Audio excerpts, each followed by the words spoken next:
No hace falta.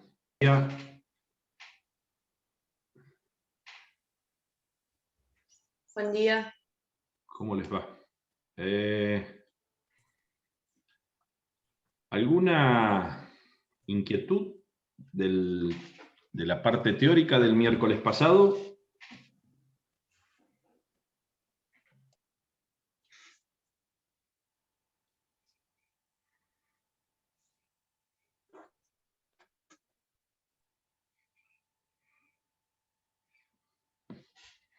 Estamos igual que en la presencialidad, en la clase, en el aula.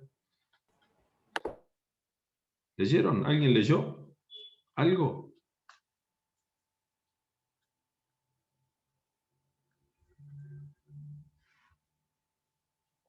Parece que no. ¿Nadie leyó de inflamación?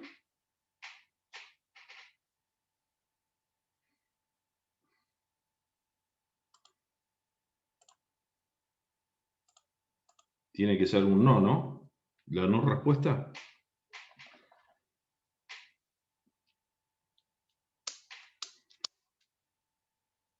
¿Nadie leyó nada de inflamación?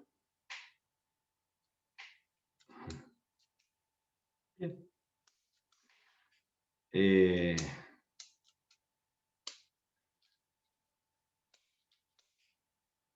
Acuérdense que patología, todas las clases están relacionadas, todos los temas están integrados y los parciales el segundo parcial de patología va a ser integración. Y que es mucho más fácil ir entendiendo los temas de a poquito y surgiendo dudas. Darle un ratito de tiempo a patología para después, si hay en las clases de consulta, en los seminarios, tener el viernes que viene, el viernes pasado tuvimos un práctico, un seminario de integración. El viernes que viene tenemos otro y después ya tenemos dos clases con neoplasia. Queda una clase más que arrancaremos con las integraciones y después está el segundo parcial, y el parcial es integración de conceptos. El parcial, las preguntas van a estar orientadas a la integración. Es difícil estudiarlo desde la memoria 3-4 días antes, pero bueno. La modalidad del teórico de los otros días era la presentación de un Power bastante sencillo. Hoy va a ser teoría dando los lineamientos generales del tema para que ustedes puedan, en la bibliografía que está, puedan leer los temas bien específicos. Lo de hoy, el tema es inflamación crónica. Lo dividimos en inflamación aguda y inflamación crónica porque todo en una sola clase es muy largo. Cuando hablo de inflamación, básicamente hablo de exudado.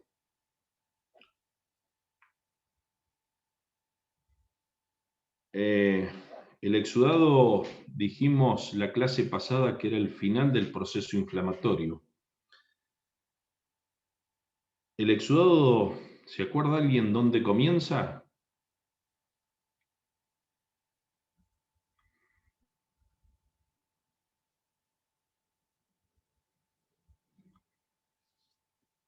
El exudado comienza en la vasodilatación y aumento de permeabilidad que se produce en un organismo a consecuencia de un daño celular.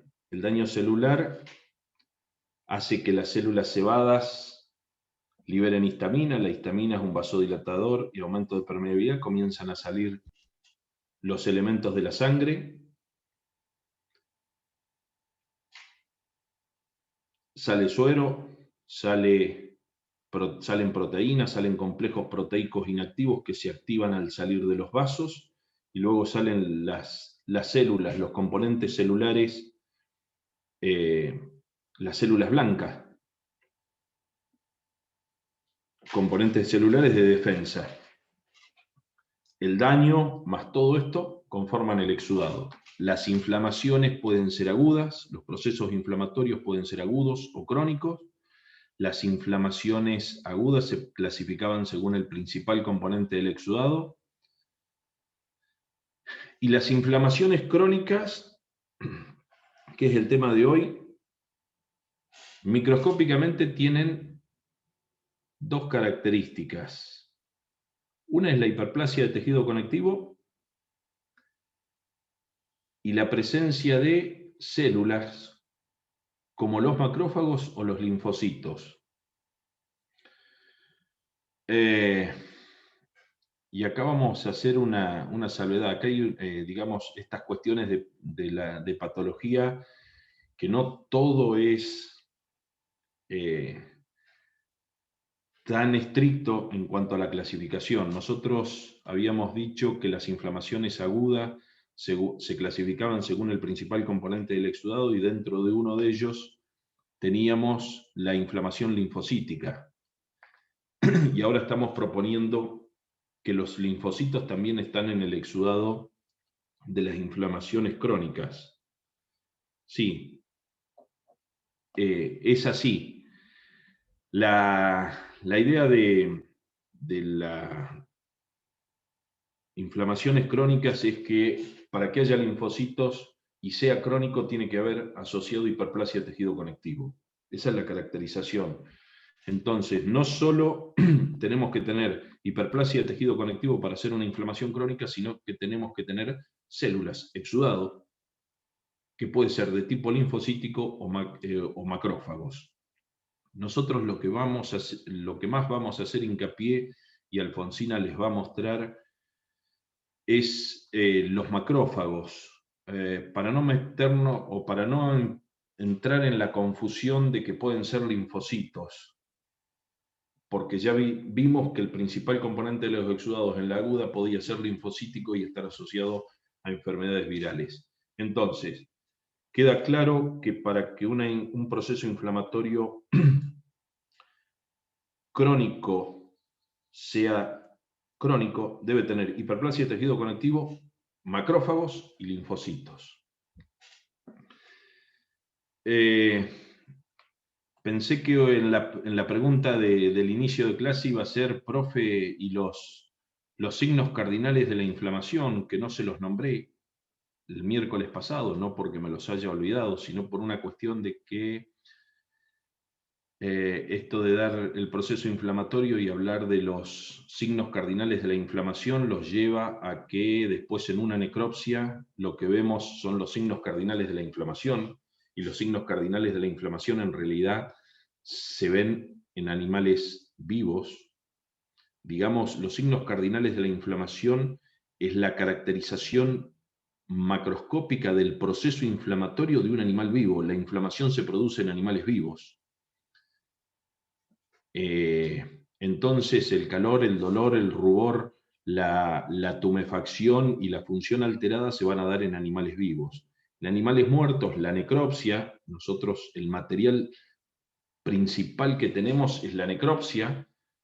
Lo podemos tener al animal vivo, sacrificarlo, método de eutanasia, y realizarle la necropsia. Esa es nuestra forma de estudio. Entonces los signos cardinales de la inflamación tienen que ver más con la explicación o con la expresión morfológica de los cambios que se producen a nivel del proceso inflamatorio o en el momento que se está produciendo el proceso inflamatorio.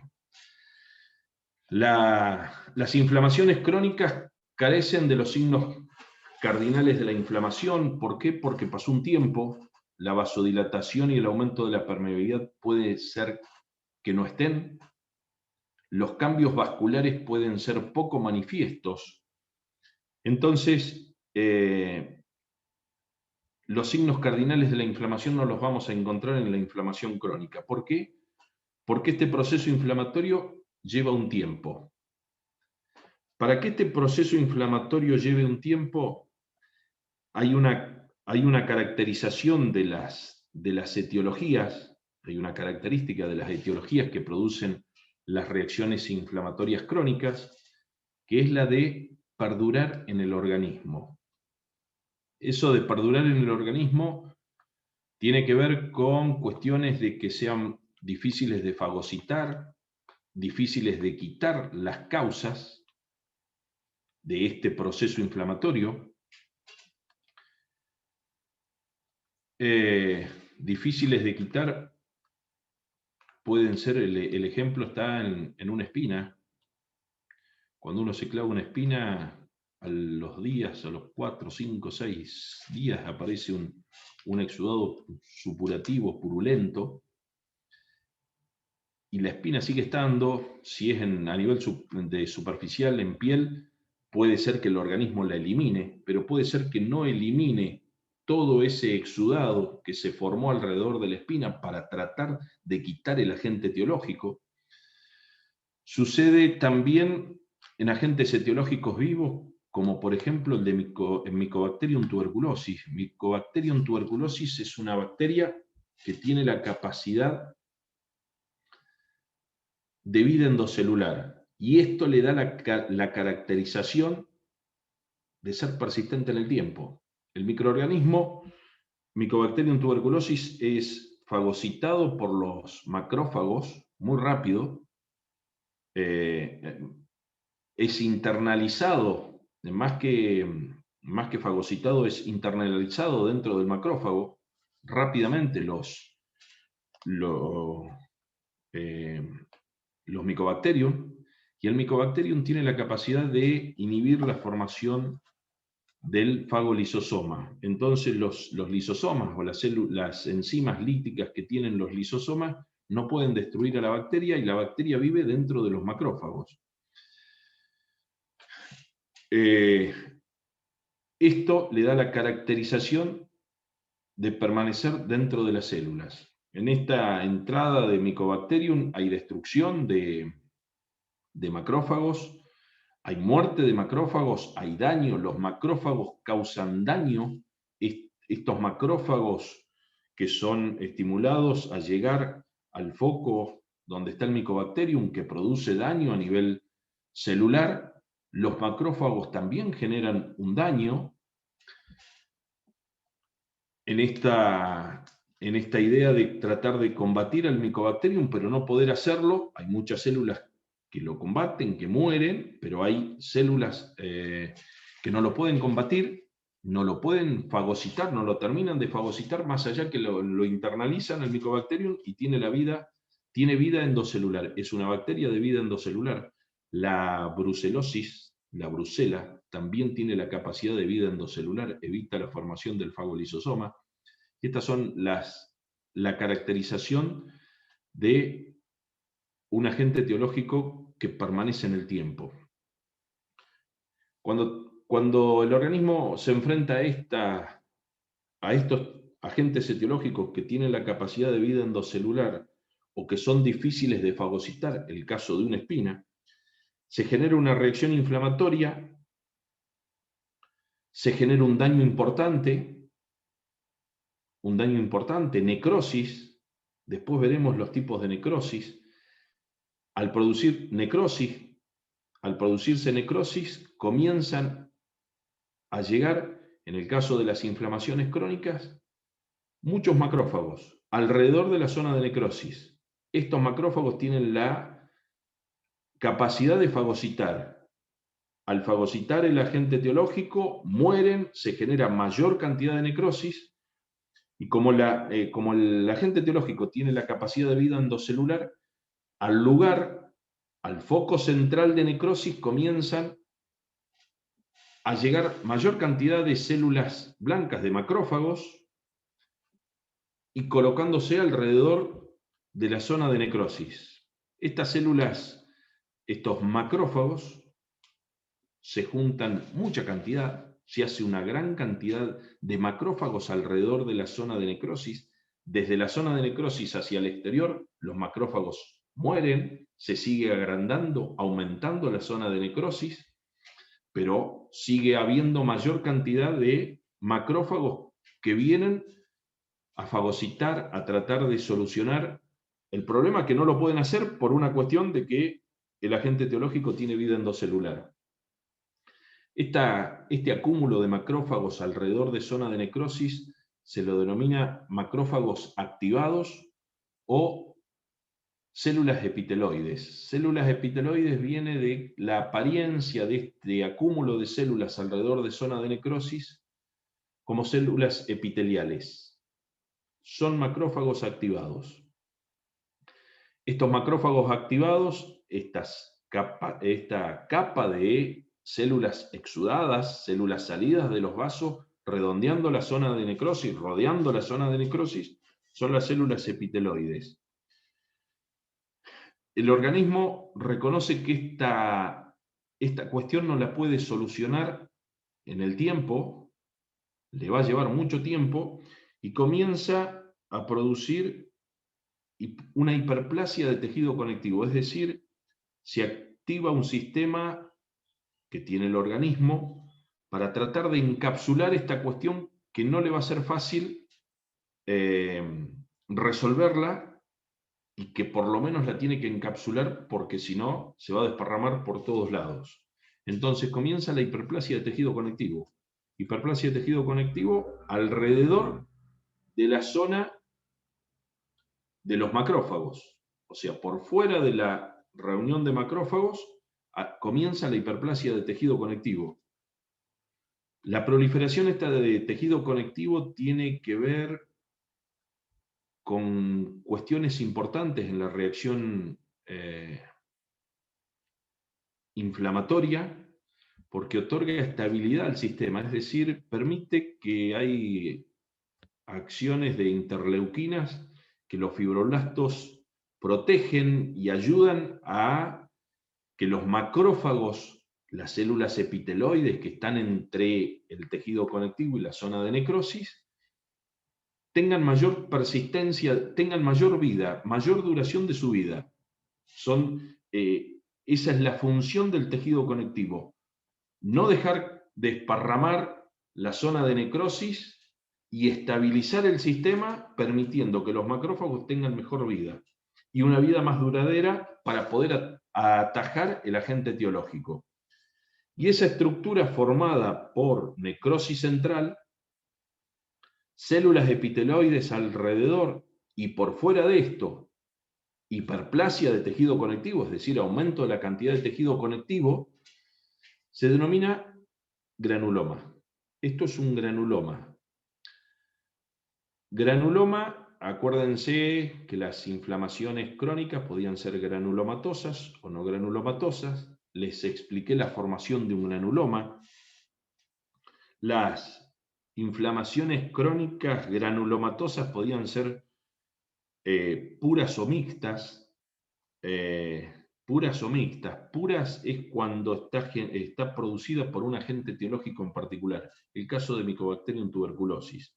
Y mixtas es cuando hay varias causas, es decir, por ejemplo, en el ejemplo de una espina, la espina puede contener bacterias en la superficie y esas bacterias generan mayor daño y pueden producir necrosis de tipo licuefactivo. En cambio, el Mycobacterium tuberculosis produce un tipo de necrosis que es necrosis gaseosa. Acuérdense que la necrosis gaseosa es una necrosis coagulativa especial donde se pierde el detalle y la arquitectura, pero macroscópicamente se ve como un queso, ¿sí?, de consistencia dura. La necrosis licuefactiva es la necrosis licuefactiva es de caracterización semilíquida.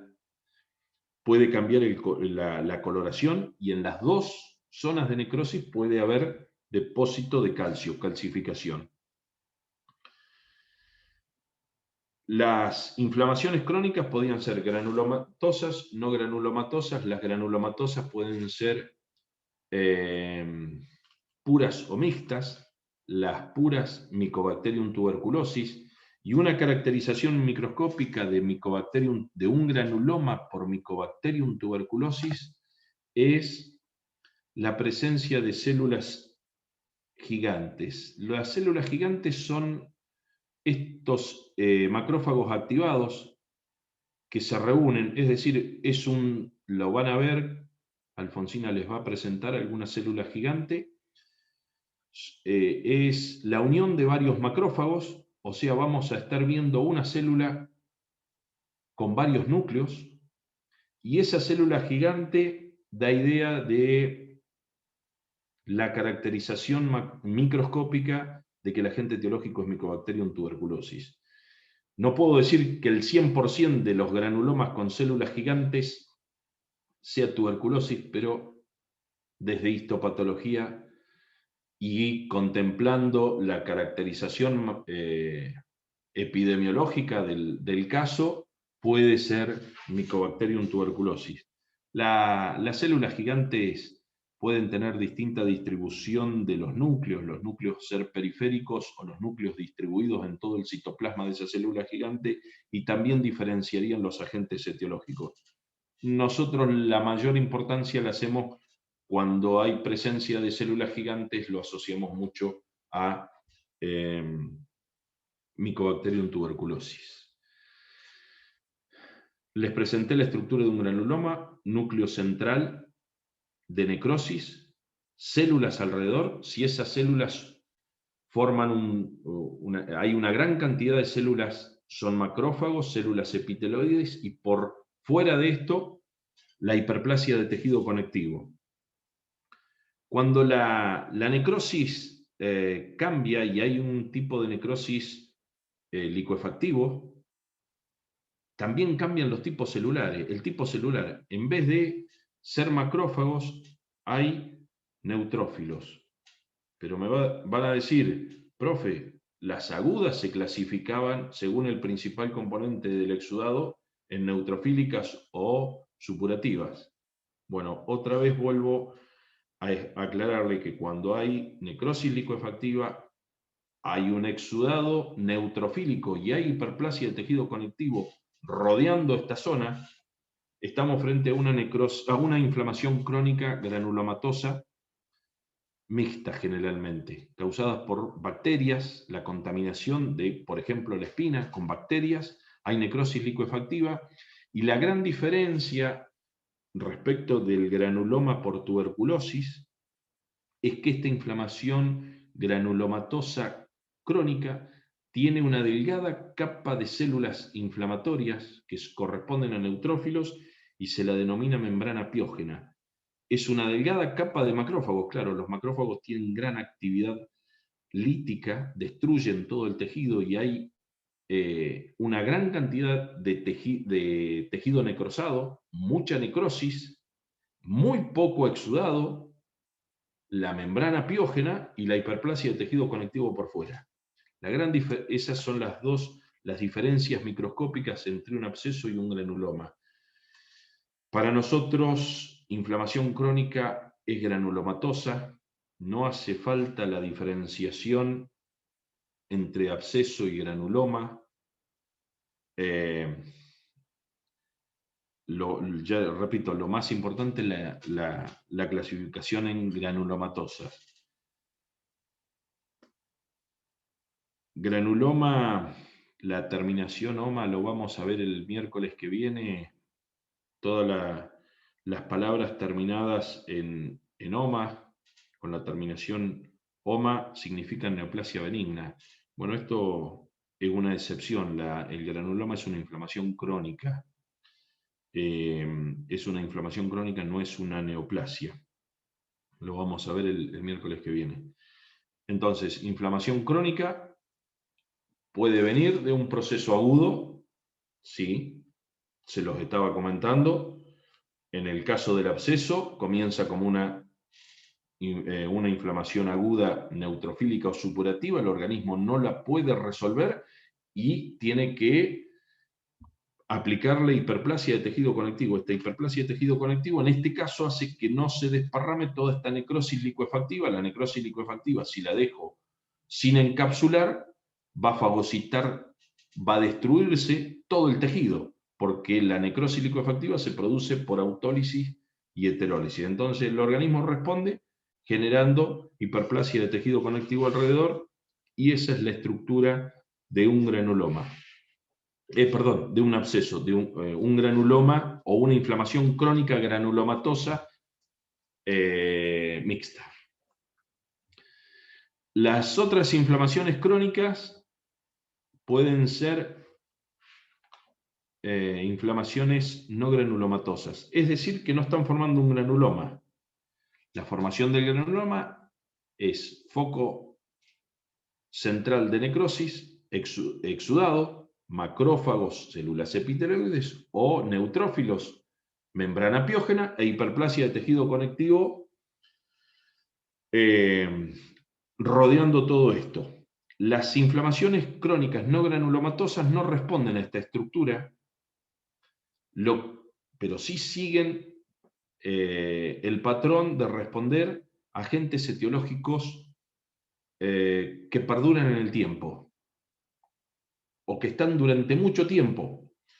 En el caso creo que Alfonsina les va a presentar un preparado de hígado para nosotros o para los prácticos. Lo tenemos, Alfonsina, ese, ¿no? Para los Sí, sí. prácticos presenciales es el caballito de batalla, porque ese preparado tiene todo. Lo estamos viendo cuando vimos hiperplasia de tejido conectivo, es el de hígado. ¿Sí? El hígado, agentes etiológicos leves que actúan durante mucho tiempo, producen muerte del tejido hepático, y el tejido hepático tiene dos sistemas de reparación, unos por regeneración y otros por sustitución. La regeneración, los hepatocitos se regeneran rápidamente, pero cuando el agente etiológico supera la regeneración, empieza la sustitución y el tejido conectivo prolifera, hiperplasia del tejido conectivo, y ahí se da una inflamación crónica no granulomatosa, es decir, la hiperplasia de tejido conectivo está desparramado en todos los tabiques, en todo el hígado, en todo el preparado, y no rodea una zona de necrosis. Y eso es una inflamación crónica no granulomatosa. Acuérdense que las inflamaciones crónicas, el agente etiológico tiene que durar mucho tiempo o estar presente durante mucho tiempo. En el caso de el preparado nuestro se asocia con un diagnóstico que es cirrosis. La causa de cirrosis es un agente etiológico que actúa durante mucho tiempo en forma constante. El alcohol es uno de ellos. ¿Sí? El alcohol daña las células hepáticas, supera la regeneración celular y comienza la sustitución con daño celular. En ese preparado ustedes van a ver hiperplasia de tejido conectivo, degeneración turbia, degeneración grasa, atrofia de hepatocitos por la presión del tejido conectivo, pero el resumen de todo esto puede ser cirrosis hepática. Lo que hay ahí es una inflamación crónica no granulomatosa. Ante este daño hay exudado, hay células, no se lo podíamos explicar antes, hay células de la inflamación, hay hiperplasia de tejido conectivo. Si hay células de inflamación y hay hiperplasia de tejido conectivo, estoy ante un cambio crónico. Llevó un tiempo solucionarlo. ¿Qué significa? Que hay un agente etiológico que está actuando durante mucho tiempo. Por alguna cuestión no lo puedo resolver. ¿Estamos? Los cambios crónicos son difíciles de volver, de regresar, por más que se quite el agente etiológico. ¿Sí? El caso del granuloma por tuberculosis es imposible volver a esta cuestión de la normalidad. Va a quedar encapsulado, va a quedar el granuloma, pero recuerden que puede haber Mycobacterium vivos dentro de esa zona de necrosis, porque no de la zona de necrosis, sino dentro de los macrófagos que están alrededor de la célula de la zona de necrosis, que están vivos porque pueden vivir porque la hiperplasia de tejido conectivo hace que le dé estabilidad al sistema y esos macrófagos duren mucho tiempo. Por eso la cuestión esta de un granuloma, la tuberculosis es una zoonosis, es una enfermedad que se transmite de los animales al hombre. Cuando tenemos la presencia de animal sospechoso por tuberculosis, cuidado, porque cuando abro un granuloma de eso, dentro de esos, en el interior del granuloma puede haber Mycobacterium vivos, porque tienen vida endocelular y están dentro de los macrófagos, que no están únicamente en la zona de necrosis, están alrededor de la zona de necrosis y los macrófagos están vivos. Esa es la idea de no cortar un granuloma, y que como eso puede estar a presión, salte el exudado y dentro de ese exudado hay macrófagos que tienen Mycobacterium vivo y ahí lo aspiro o me entra por mucosa nasal, oral o mucosa por la conjuntiva.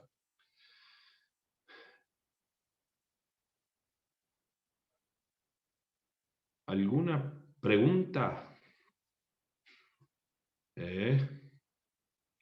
Bibliografía: el Runnels, el Robin, el Thompson, los Jonehan. Profe. Sí. Tengo una duda que no quedó muy bien claro. La no granulomatosa, seguir los mismos pasos que la granulomatosa, pero que no se va a encapsular, no va a tener el granuloma, pero sí va a tener otras especificidades de eso, ¿o no? Exactamente, lo vas a ver, digamos, la hiperplasia de tejido, en el caso de la cirrosis vos tenés una hiperplasia de tejido generalizada dentro de los mismos tabiques del hígado, de tejido conectivo. Está en pulmón una inflamación crónica no granulomatosa, vos tenés hiperplasia de tejido conectivo en los mismos tabiques y no se forma la estructura característica que es un granuloma, que es un foco de necrosis central, exudado e hiperplasia de tejido conectivo. El exudado, guarda que cuando yo estoy diciendo un granuloma, puede ser granuloma propiamente dicho por Mycobacterium tuberculosis o un absceso. Un absceso tiene exudado, pero son neutrófilos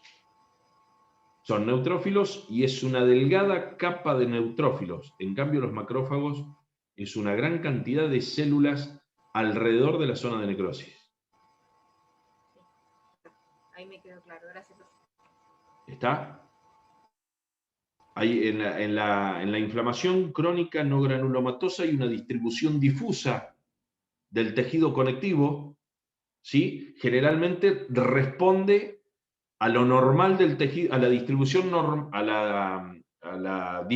normal del tejido conectivo del órgano, lo único que está aumentado de tamaño. Mayor cantidad de hiperplasia. ¿Está entendido? Las inflamaciones crónicas, pueden venir de una crónica, de una aguda. El caso de un absceso puede ser lo más probable que venga de una aguda, pero en el caso de las hay casos particulares, y el de Mycobacterium tuberculosis es muy particular,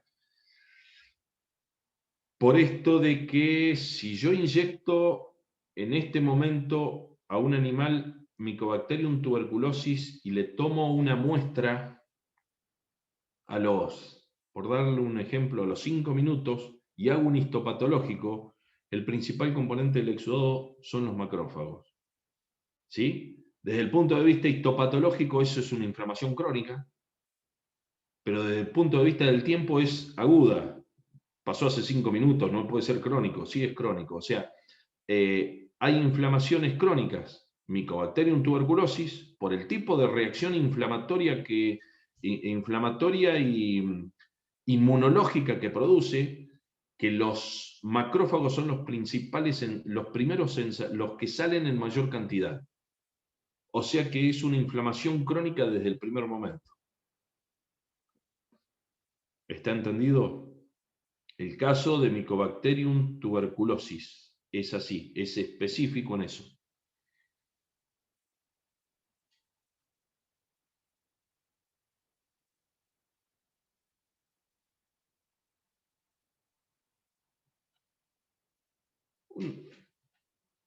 ¿Está entendido? ¿Puedo hacer una pregunta?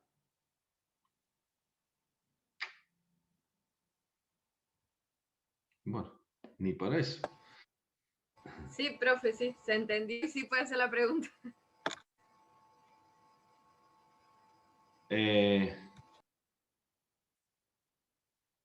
¿Puedo asociar una inflamación crónica granulomatosa con degeneración turbia?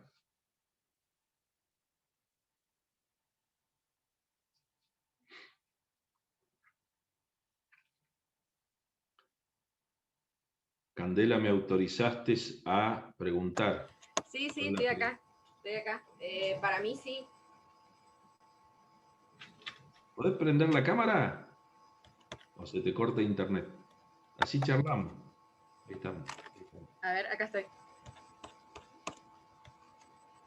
Para vos, ¿por qué sí?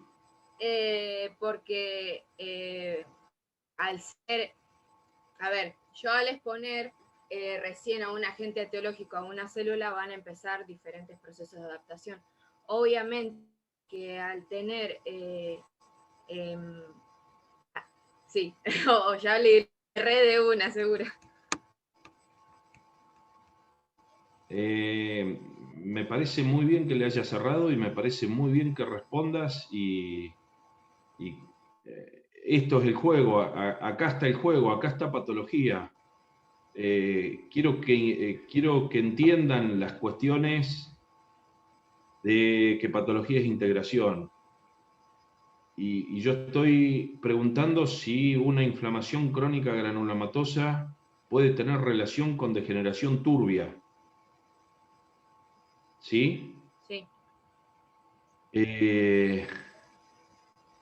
Y vos dijiste adaptación. Ay, me metiste otro término que no quería meterme yo, pero... Pero tiene La relación, ¿o degeneración... no? ¿Cómo? Pero va a tener relación. ¿La degeneración turbia qué? ¿La degeneración turbia qué es? La degeneración turbia es...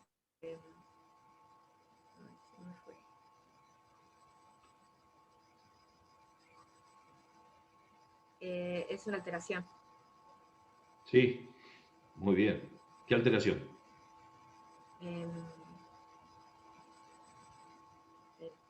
Daño. Un daño. Sí, es un daño.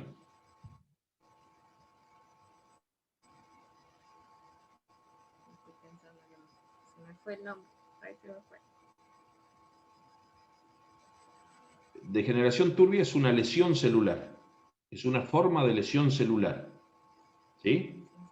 Entonces, ¿cómo un granuloma o una inflamación crónica granulomatosa me puede producir degeneración turbia?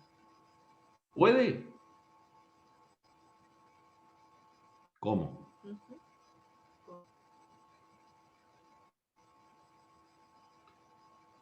¿Qué tiene que haber? Miren lo fácil para la resolución del problema. ¿Qué tiene que haber para que haya degeneración turbia?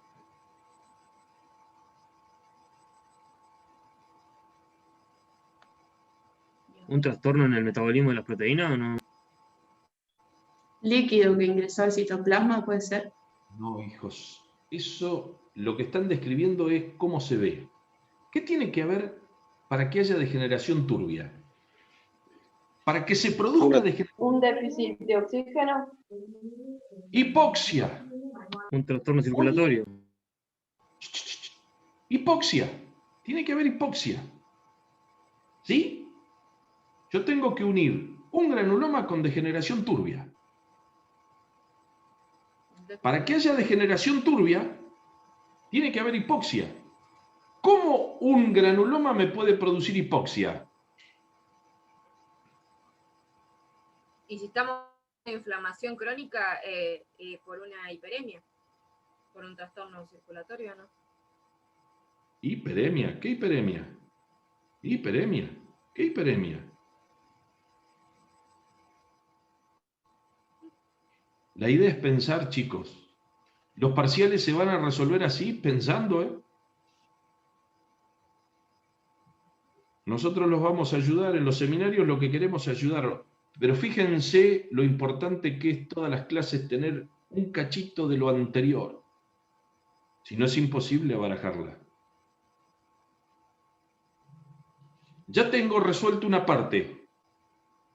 Tengo la degeneración turbia, la tengo que unir con un granuloma. ¿El granuloma es causa o consecuencia?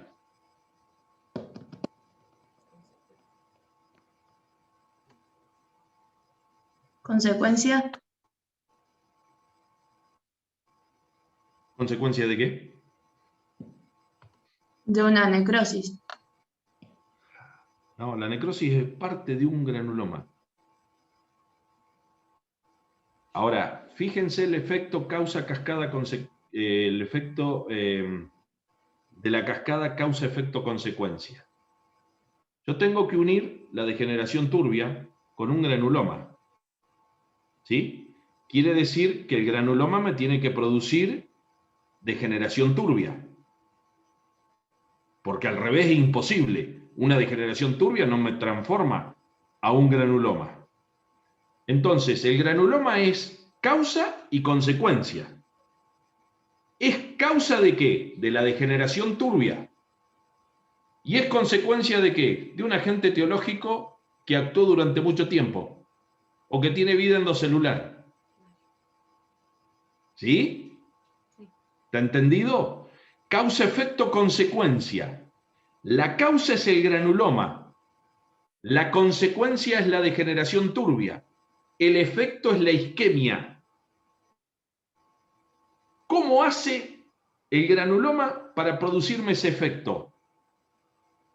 La isquemia. ¿Cómo hace un granuloma para bajarme la cantidad de oxígeno?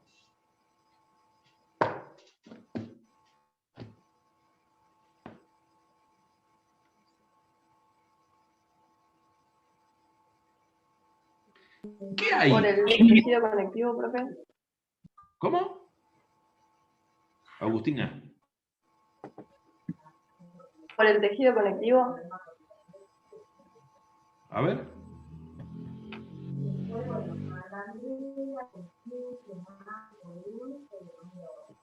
Se te escucha mal, Agustina. No sé quién está hablando. ¿Cómo hago yo rápido para producir una isquemia? ¿Puede ser, profe, disminuyendo la cantidad de sangre por estar cerca de un vaso? La sangre que pasaría. ¿Y cómo hace un granuloma para disminuir la cantidad de sangre? Si se generan por ahí muy cerca de un vaso, podría disminuir el canal, el radio del vaso apretándolo. Chicos, por presión, lo que tengo es la cuestión del vaso. Al granuloma lo meto al lado de un vaso y comprimo el vaso. Donde comprimo el vaso tengo isquemia. Donde tengo isquemia tengo degeneración turbia. Listo, está solucionado el problema. ¿Se entendió? ¿Se entendió la integración? ¿Sí? Sí. ¿Cuál es la importancia de esto? Que la degeneración turbia o pongámosle un poquito más de ficha, en vez de ser degeneración turbia, que sea degeneración grasa, que es una lesión un poquito más grave. ¿Sí? Si yo tengo todo el hígado con degeneración grasa, ¿de qué se me murió el animal? Y el animal estaba bien y ayer se me murió. O sea, ayer estaba bien y hoy apareció muerto. ¿De qué murió?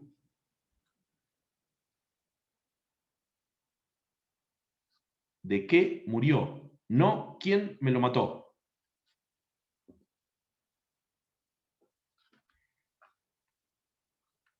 Lo que les estoy pidiendo es ver los dos casos.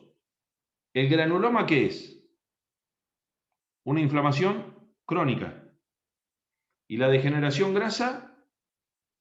¿Es aguda o crónica?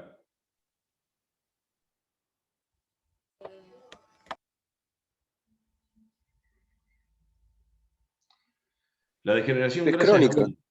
No, aguda. Ah, es aguda. Es aguda. Digamos que puede ser que el granuloma en este momento, ayer a la tarde, tapó la arteria del hígado, ayer o antes de ayer, la venía tapando, la venía tapando, la venía tapando, y ayer colapsó del todo. Entonces, lo que quiero hacerles entender, que ustedes se van a encontrar con un hígado graso, también puede ser nutricional la cuestión. Pero van a tener una inflamación crónica granulomatosa. ¿Cómo? Entonces, acá lo que quiero hacerles entender es que no sé cuál es el diagnóstico anatomopatológico. No sé cuál es el final. Tengo que ver muchas cosas, pero fíjense cómo en un mismo hígado puede haber un proceso crónico y un proceso agudo. Y para saber por qué se murió el perro o el animal, tengo que tener en cuenta todos los datos del protocolo. Fíjense que con 2 o 3 cositas tengo que tener en cuenta todas las cosas para llegar a un diagnóstico. Pero tengo que empezar a trabajar con lo más sencillo, con lo simple que es causa-efecto-consecuencia, y que la cascada en una necropsia, ustedes la cascada causa-efecto-consecuencia, va a estar multiplicada por 10, 15 veces, no sé la cantidad de veces. Diagnóstico es asociar, relacionar e interpretar las alteraciones, y esto es lo que estoy haciendo, con cosas sencillas. Yo recién los puse frente a una degeneración turbia o degeneración grasa y un granuloma. ¿Cómo puede ser? Y el punto, para que genere degeneración turbia o grasa, el punto es la isquemia, lo más sencillo. ¿Cómo un granuloma puede producirme isquemia? Comprimiéndome un vaso. ¿Y ese vaso cuál puede ser? Y puede ser la entrada de la arteria hepática o puede ser el fondo del hígado, es decir, no tener ninguna consecuencia. En uno vas a tener todo el hígado afectado y en otro vas a tener una partecita. Fíjense cómo contextualizar. Para esto tengo que saber las definiciones y las patogenias. Y empezar a mezclar. Empezar a mezclar. Puede un absceso producirme una hemorragia, y es bastante difícil, porque es difícil que rompa un granuloma, rompa un vaso. ¿Me lo va a comprimir? Sí. Romperlo no creo. ¿Se entendió?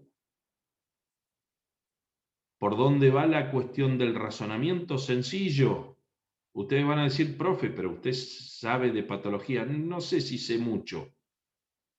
Sí sé ordenar los conocimientos. Tengo claras las definiciones de los conceptos. Y es lo que pretendemos de ustedes. Más allá de la caracterización de inflamación o de degeneración turbia, degeneración grasa. Fíjense cómo yo, armando el esquema causa, efecto, consecuencia, la cascada esta, varias veces, puedo unir las alteraciones. A lo mejor no tienen nada que ver, ¿eh? A lo mejor la degeneración grasa es porque el perro hace una semana que se come 500 kilos de grasa por día. Tener una degeneración grasa hepática, tener una infiltración grasa hepática, te lo mató el hígado. O sea, metabólicamente tenés una degeneración grasa porque el hígado actuó durante mucho tiempo a full y el granuloma lo tenía. Y cuidado, si es tuberculosis, avisá porque es una zoonosis. ¿Está entendido? Esto es el juego que les proponía de patología. La primera clase se los propuse y creo que era difícil entenderlo. Ahora empezamos a jugar, patología es un rompecabezas, estamos presentándoles el miércoles que viene y el próximo les terminamos de presentar las las fichas, todas las partecitas de este rompecabezas, y a partir de ahí lo empezaremos a armar. Está entendido cómo mezclar y lo importante que es llevar patología bastante al día, leyendo mucho.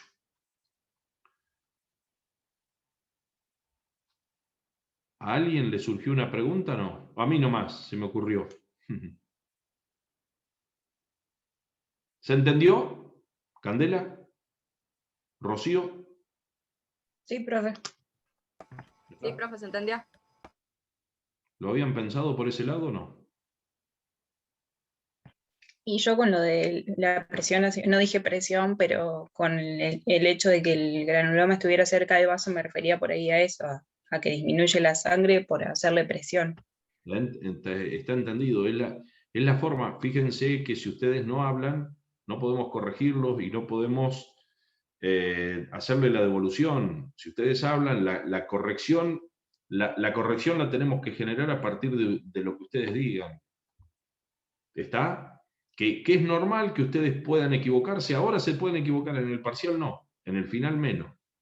Y mañana cuando se reciban, es un laburo. ¿Alguna pregunta? ¿Algo más? Los dejo con Mauro, que vamos a ver necropsia, técnica de necropsia en cerdo. Sí, necropsia en cerdos, exactamente. Tratá de hacerla lo más limpito posible para comerle el costillar, Mauro. ¿Listo, Depende chicos? de los cambios post-mortem que tengan. Exactamente. ¿Cambio post-mortem? ¿Está verde? No. No, estaba muy verde. Bueno, voy a compartir pantalla. Hasta luego. Chao, Pando, hasta luego.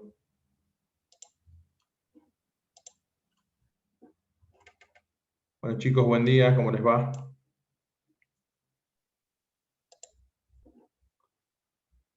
A ver si están viendo.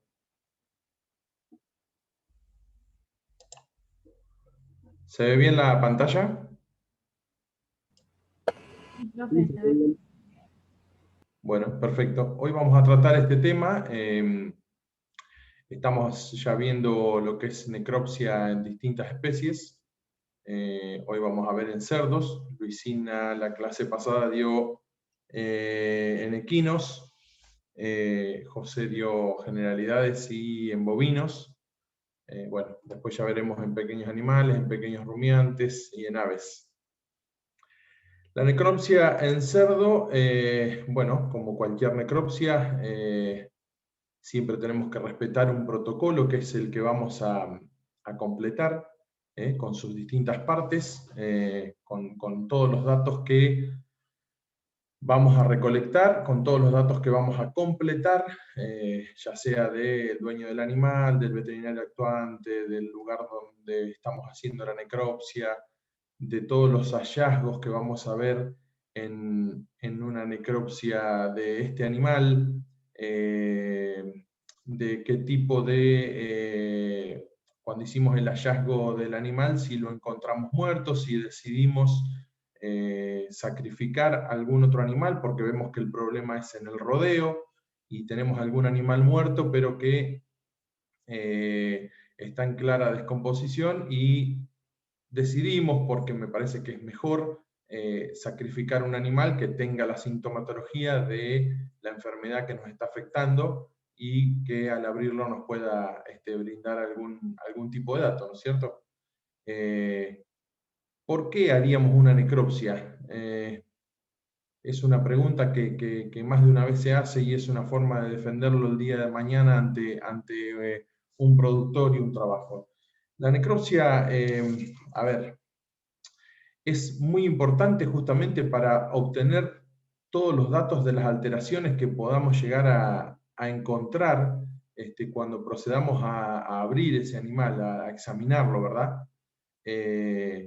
Vamos a poder obtener algún tipo de diagnóstico inicial al anátomo patológico, donde a partir de ahí le vamos a dar una mano al laboratorista de las muestras que le enviemos para para que éste nos pueda decir qué tiene ese animal, o por lo menos nos pueda describir histológicamente qué es lo que le ve a la muestra que nosotros lo hacemos.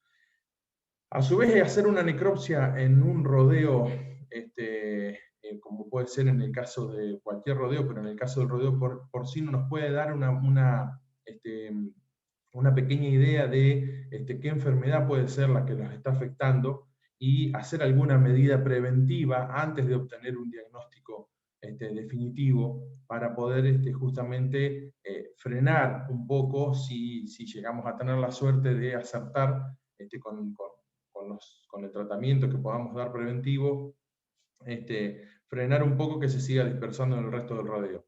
Sabemos también que la necropsia es una herramienta jurídica importante, interesante, ante cualquier problema judicial que haya. El protocolo, con esa explicación, con todo ese desarrollo, con el final dado de la necropsia, va a ser una herramienta jurídica en la cual va a poder sostenerse el productor del trabajo que hizo. Lo primero que hacemos cuando llegamos al campo y encontramos un animal es hacer un examen externo del cadáver, ¿verdad? En lo posible, siempre dentro de lo posible, tenemos que tratar de no darlo vuelta, o sea, dejarlo en la forma en la que se encontró el animal. Esa es la mejor manera de hacer un examen externo, porque a veces que el animal esté muerto de una determinada manera nos puede dar una ayuda de qué es lo que está pasando, de cómo encarar la necropsia en base a lo que vemos, con la ayuda también de la pregunta que uno le hace al productor, siempre teniendo en cuenta que muchas veces el productor no siempre nos va a querer decir la verdad, simplemente porque por ahí es un problema de él, o si por ahí hablas con algún personal del campo, algún peón, y si él entiende que el problema puede haber sido él, justamente, seguramente no nos va a decir totalmente la verdad, pero está bien preguntarle y intentar que nos den toda la cantidad de detalles posible. Eso sería un poco lo primero que tenemos que hacer al momento de llegar a un establecimiento y encontrarse con un animal muerto, con un animal al cual debamos sacrificar. Es un poco todo lo que hay que hacer sí o sí.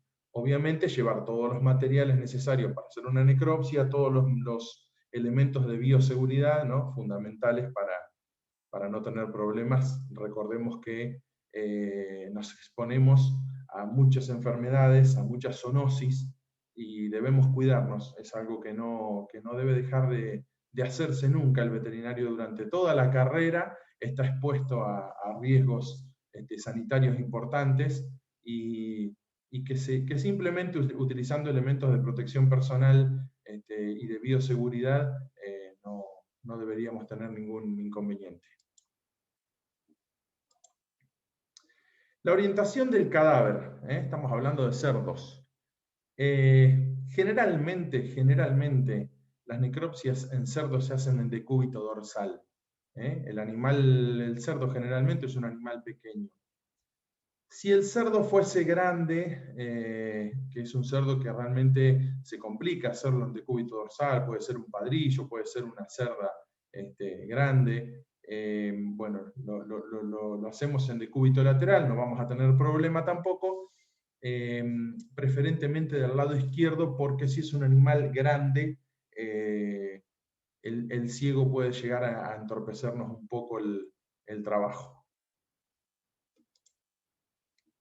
En decúbito dorsal, lo primero que tenemos que hacer, esto lo hemos visto en todas las generalidades de necropsia, es estabilizar el animal.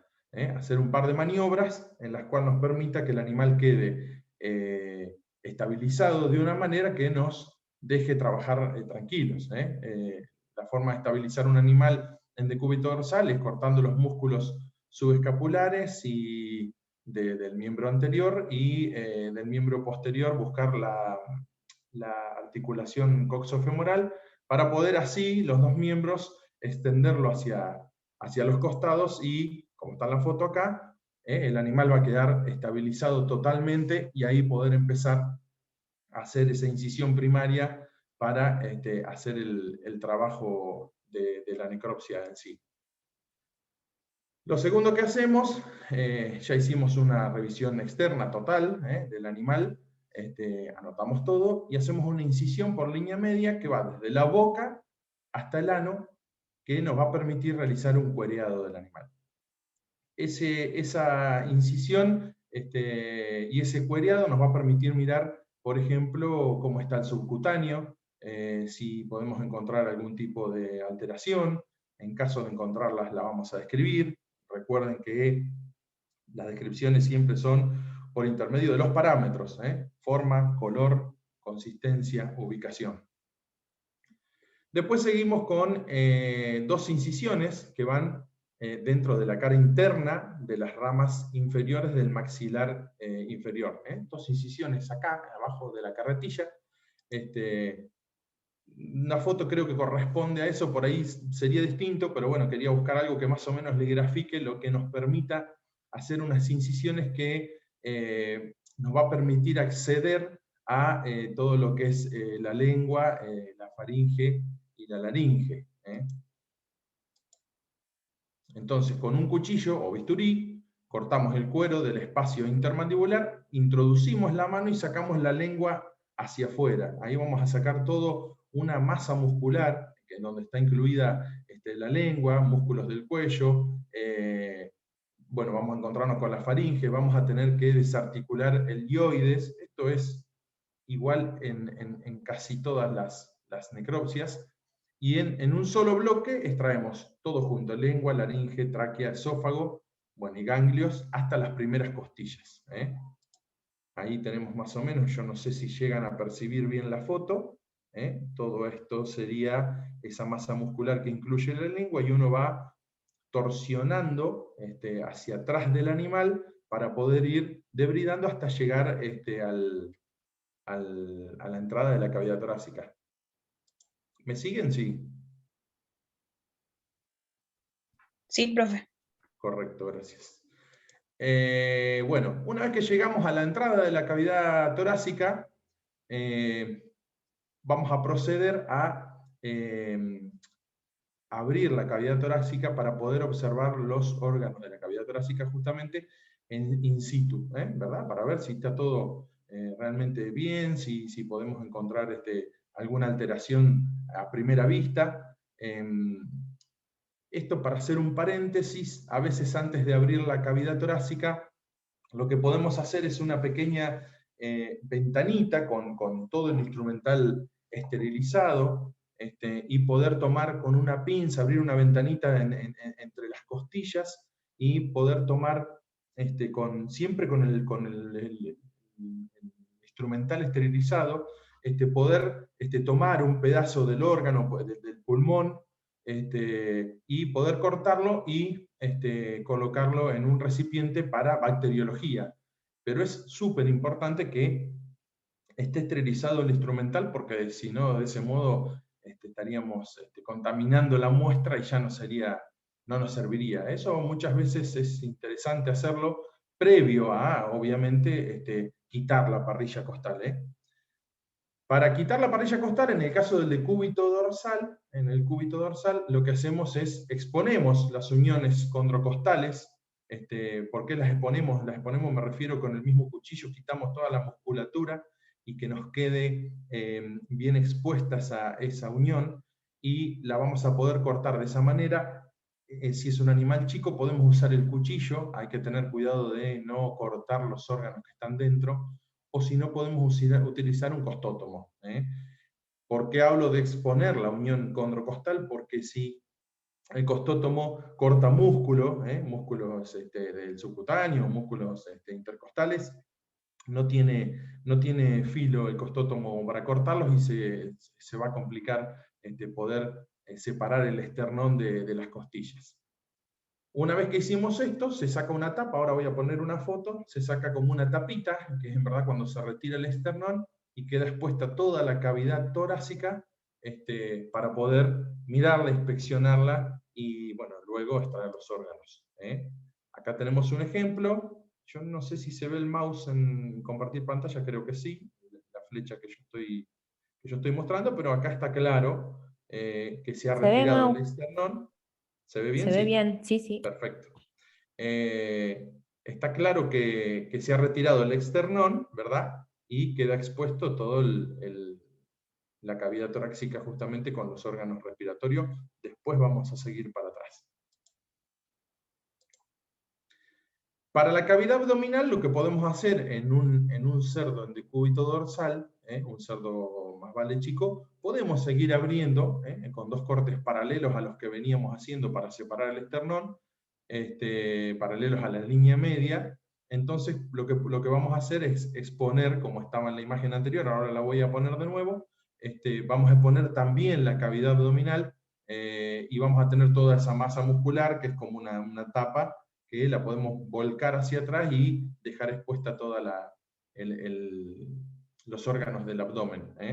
Y si no, la otra técnica es directamente hacer un corte por línea media, desde la apófisis sifoides del esternón hasta la sínfisis pubiana, como una línea media que hacemos y separamos las 2 capas que nos quedan y ahí nos va a quedar expuesta la cavidad abdominal. Acá está esta foto nuevamente. ¿Ven? En este caso siguió con una línea paralela a la línea media. Acá está toda la tapa, esta es la parte del esternón, esta ya es la parte del abdomen, y acá tenemos expuesta, fíjense, 2 cavidades grandes, importantísimas, totalmente expuestas in situ para poder observarlas, inspeccionarlas, ver qué tipo de alteraciones podemos encontrar, y después, una vez que hacemos eso, sí procedemos a retirar los órganos de cada una. Bueno, como les decía recién, observamos órganos de cavidad torácica y abdominal. Lo que podemos observar es posición de los órganos, palparlos, para ver si encontramos, qué sé yo, alguna dureza, alguna cosa extraña, y bueno, nada, empezar con la extracción por aparato para la apertura de cada uno de los órganos en el exterior del animal, o sea, retirarlos de la cavidad, ponerlos afuera, siempre tratar de ponerlos sobre algún nylon, algo para no contaminar la muestra y para no contaminar los órganos, no hacerlo por ahí sobre el piso, sobre todo si es de tierra, y poder observar uno a uno los órganos.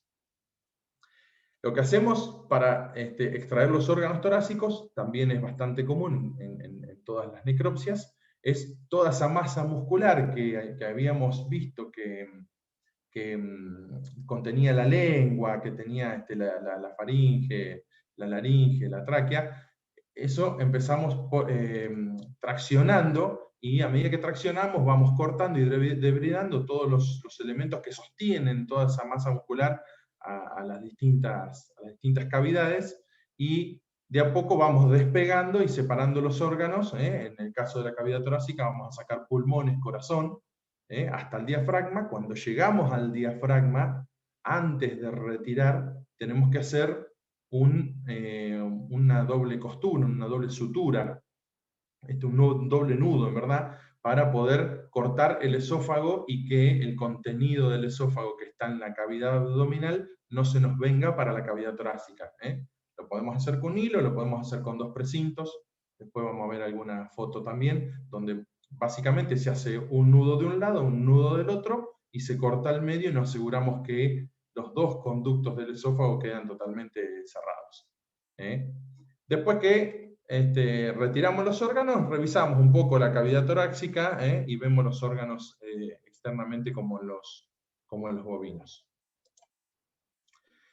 En caso de los órganos abdominales, extraemos, o sea, ya una vez que tenemos todos los órganos de la cavidad torácica por fuera, podemos hacer una inspección de los pulmones. ¿Se acuerdan más o menos cómo era? Por tráquea vamos cortando, siguiendo los bronquios, bronquíolos, por el mismo camino que te va dando la tijera cuando vas cortando, inspeccionando, mirando que todo esté normal. Es fundamental saber un poco de anatomía del cerdo y saber todos los parámetros normales, ¿no? Color, consistencia, ubicación, eso debemos saberlo cómo es normalmente y si tiene algún tipo de contenido.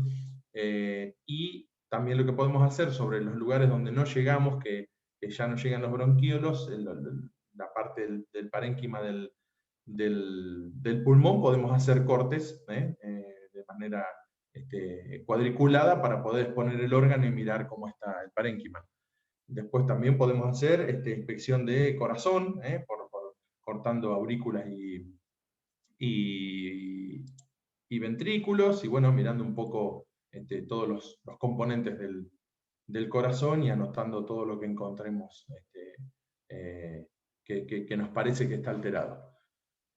Los órganos abdominales es un procedimiento similar al de la cavidad torácica. Extraemos aumento mayor y vaso, cortamos duodeno previo, doble ligadura, y sacamos hasta la válvula ileocecal también para evitar contaminaciones. Esto tenemos acá alguna foto, no sé si se llega a ver bien, pero acá tenemos una ligadura y la otra. La idea es cortar al medio, entonces ninguno de estos dos conductos que quedan acá nos van a contaminar la muestra. Debridamos el colon espiroide, extraemos todo el intestino grueso dejando solamente el recto en el cadáver. Abrimos la primera parte del duodeno, eso no es tan sencillo de hacer, pero bueno, se puede abrir la primera parte del duodeno y encontrar la desembocadura del colédoco y presionar la vesícula a ver si realmente sale normalmente, corre el líquido de la bilis, corre normalmente por el conducto y no tenemos algún problema ahí de que esté tapado. Bueno, y después ya extraemos todo lo que es estómago, duodeno, hígado, revisamos y también retiramos riñones, uréteres, vejiga y aparato genital femenino, al cual por ahí vamos a tener que hacer algún tipo de apertura en la cavidad, en la cadera del animal, y una vez que tenemos todo, revisamos externamente. Acá le mostraba el hilo. Bueno, nada, acá es una porción del intestino delgado donde podemos debridar el mesenterio para poder exponerlo y sacarle esas asas que tiene y poder estirarlo y a realizar una apertura longitudinal y exponer la mucosa. Mirar que esté todo en condiciones.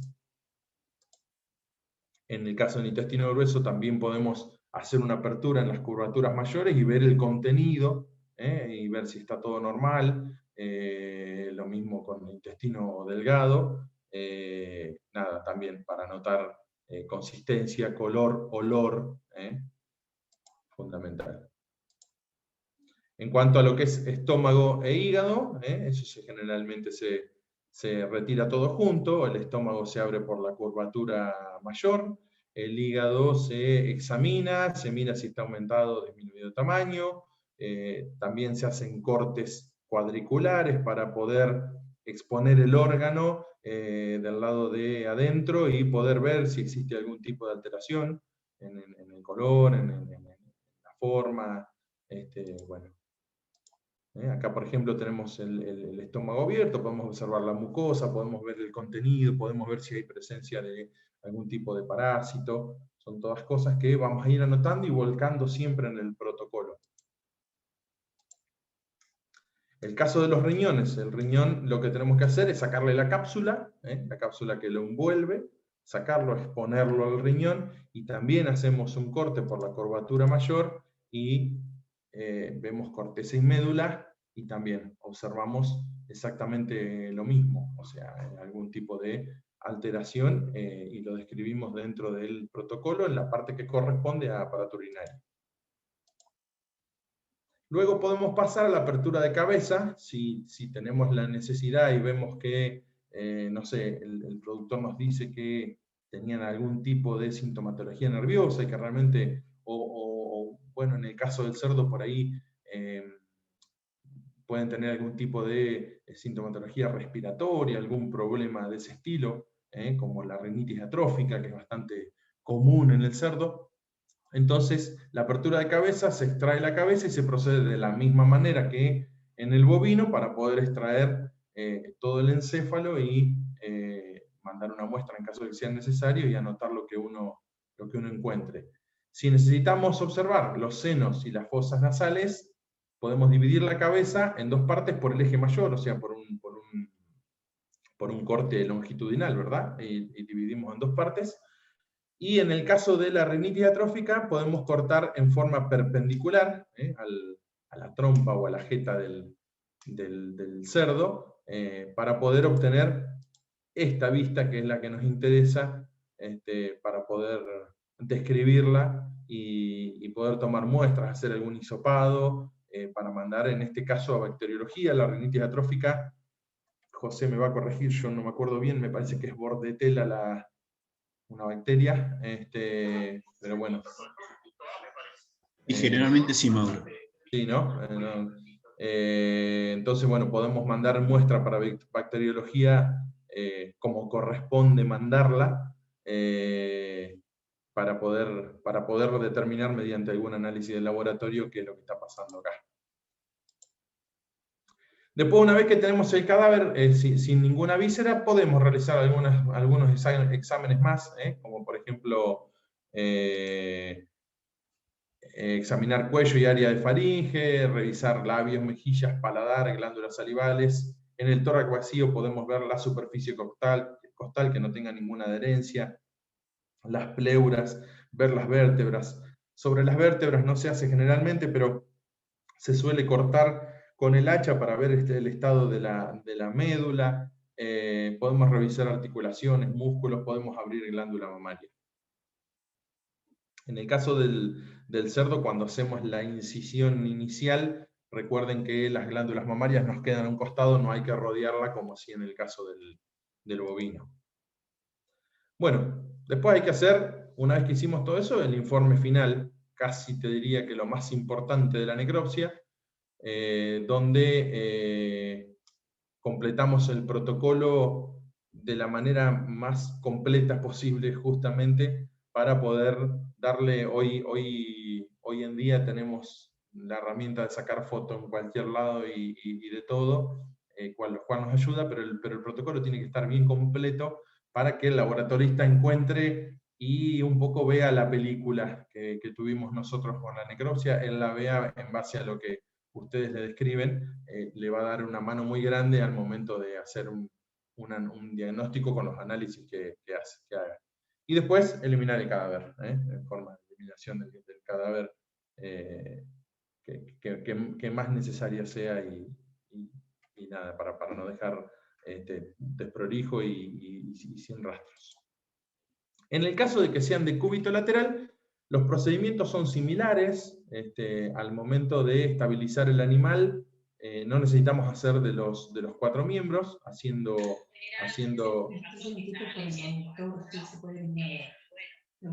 Te escucho, José, no sé si me querés decir algo.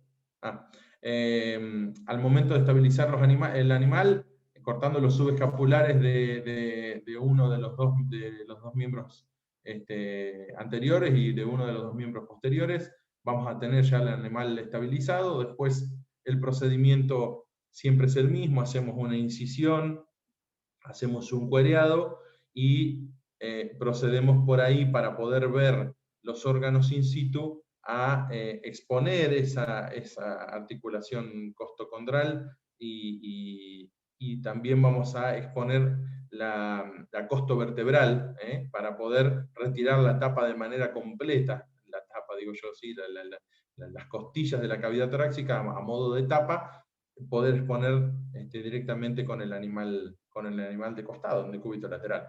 Y lo mismo va a pasar con esta zona de musculatura de la cavidad abdominal, ahí vamos a poder observarlas in situ. Bueno, eso era un poco todo, no sé si fue muy rápido, si fue claro, no fue claro. Si hay alguna pregunta.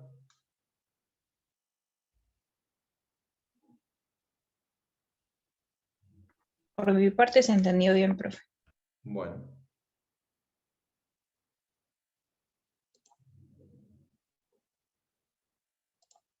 No sé, Alfonsina, si seguís vos. Si tienen alguna consulta.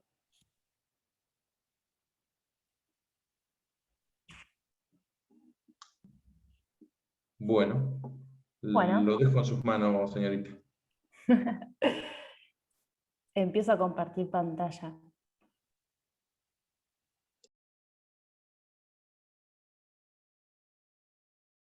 Díganme si se ve algo.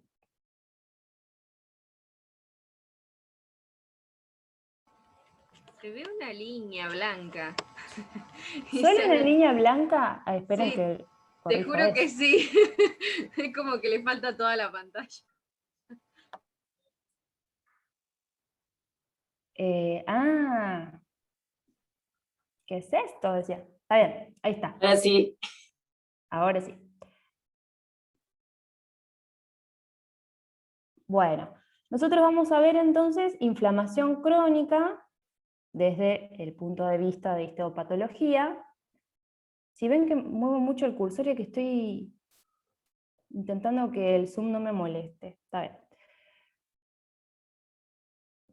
bien. Bueno, como han escuchado a Osvaldo, la inflamación crónica, como muchos procesos que se dan en la cronicidad, se caracteriza por tener hiperplasia de tejido conectivo fibroso. Cuando decimos tejido conectivo, generalmente nos referimos al tejido conectivo fibroso, el que está, cuyas células son los fibroblastos y los fibrocitos.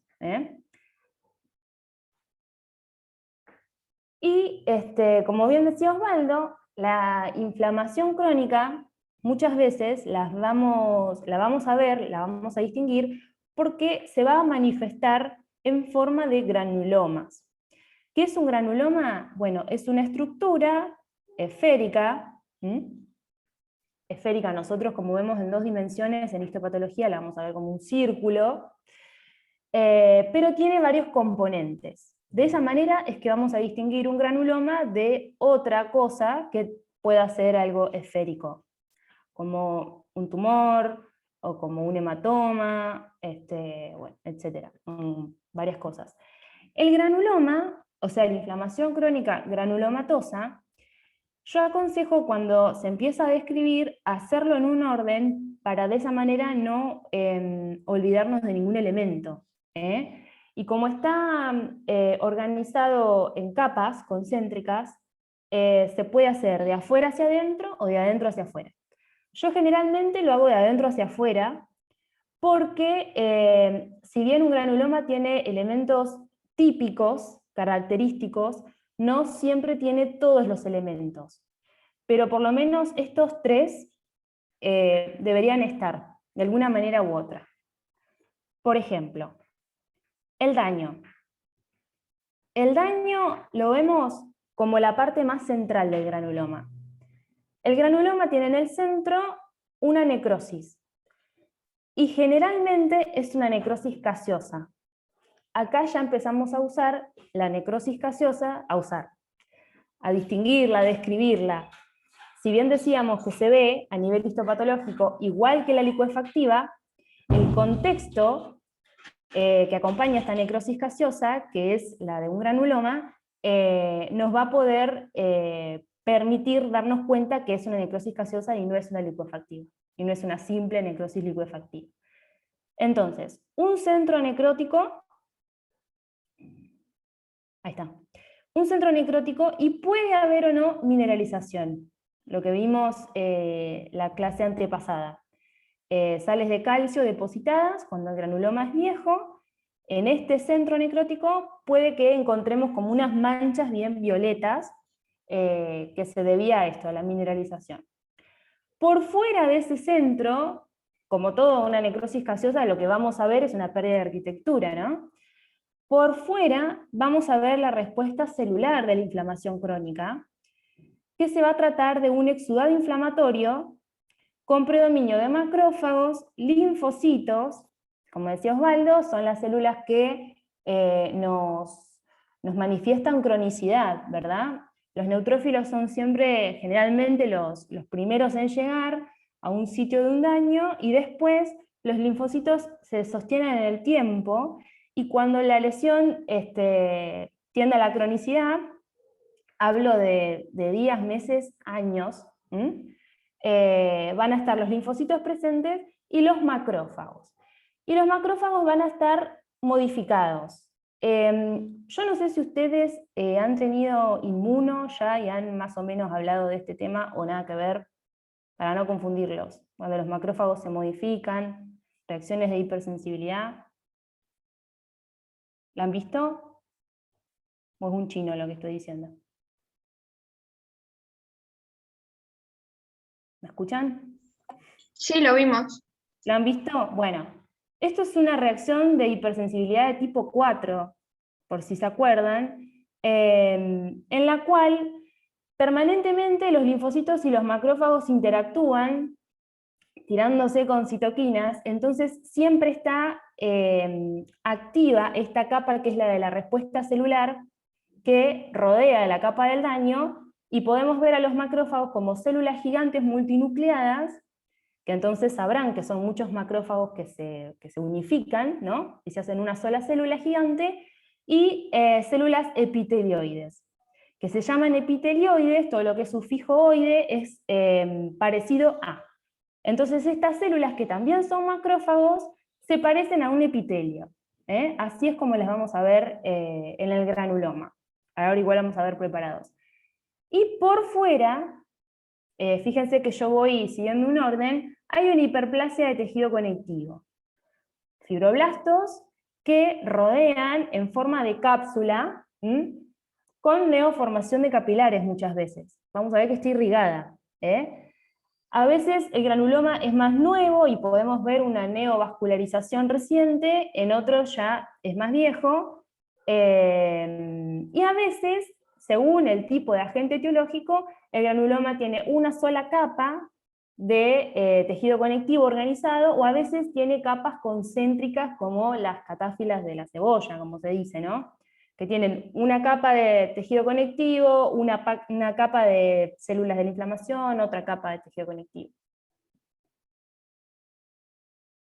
Y por otro lado, la inflamación crónica no granulomatosa.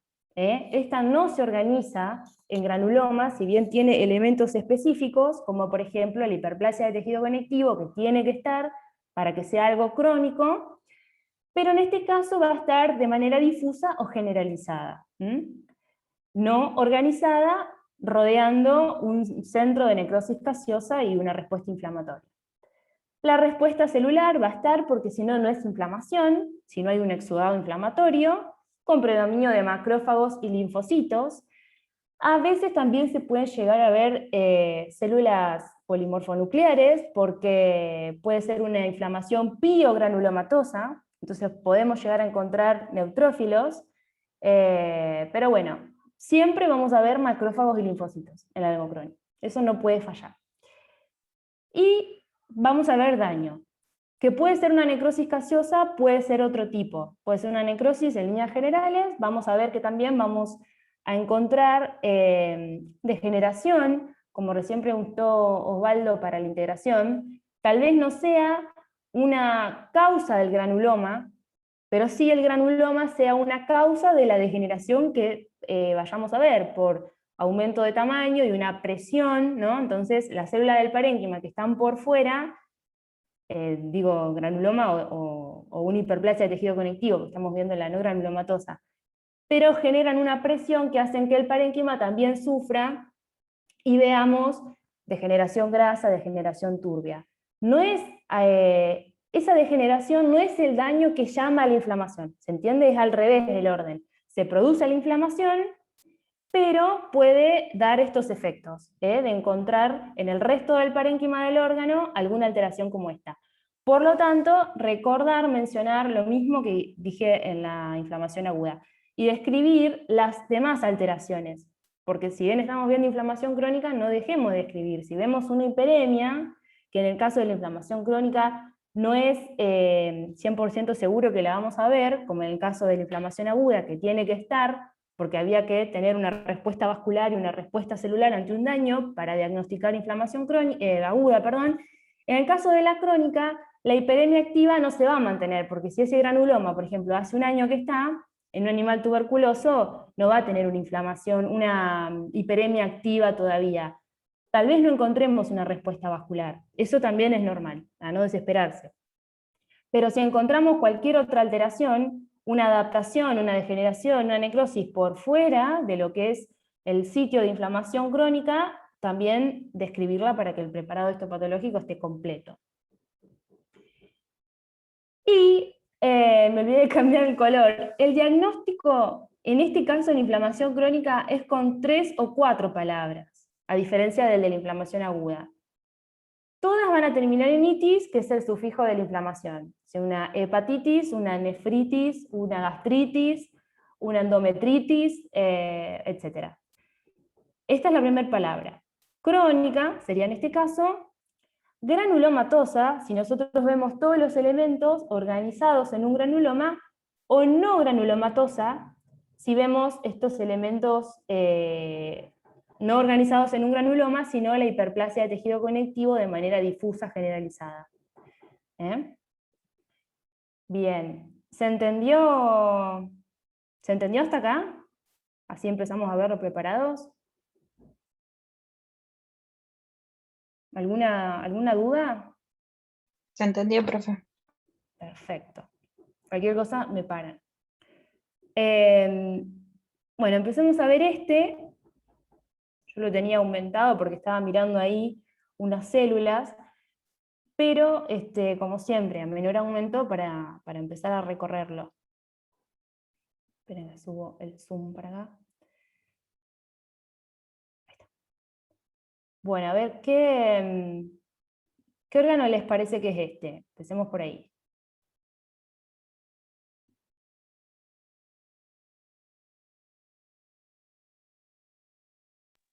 ¿Puede ser pulmón? Sí, es pulmón. Perfecto, es un pulmón, está bien raro este pulmón. Fíjense acá, yo me voy a acercar un poquito. Acá hay una vía de conducción. Por este epitelio que yo estoy empezando a ver, esta partecita es epitelio respiratorio, ¿verdad? Cilíndrico pseudo estratificado. El resto son alvéolos, son luces de los alvéolos con sus tabiques. Y de repente vemos estas estructuras súper raras, en la cual hay un centro en el que se ha perdido la arquitectura, ¿verdad? Entonces esto está fácil. Generalmente reconocer un granuloma es fácil, y como siempre están estos elementos presentes, si ustedes aprenden a describir bien un granuloma en orden, estén en el órgano que estén, va a ser fácil.